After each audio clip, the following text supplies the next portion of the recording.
So finally మన chicken fry అయితే ready అయిపోయింది. మేము కొంచెం గ్రేవీగా అయితే చేసుకున్నాము. సో మీకు కావాలంటే ఇంకొంచెం డ్రైగా చేసేసుకోవచ్చు. అండ్ ఇంకా మా మమ్మీ ఊరికే నస పెడుతుంది వీడియో తీసుకుంటా అంటే మధ్యలో వచ్చి అది తక్కువై ఇది ఎక్కువై చూడండి మళ్ళీ పీకుతాంది.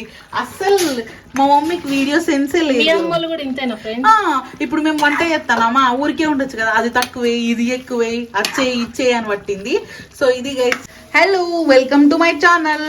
ఈరోజు అయితే మా చెల్లెలు మంచి చికెన్ ఫ్రై, ఏది గ్రీన్ చికెన్ ఫ్రైయా?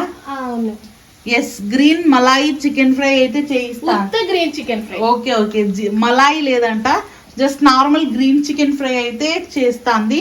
సో దానికోసం అయితే చికెన్ తీసుకుంది. ఇది ఫ్రెష్ గా పట్టిన అల్లం వెల్లుల్లి పేస్ట్, కొత్తిమీర, పుదీనా, కరివేపాకు, పచ్చిమిర్చి. ఇక్కడ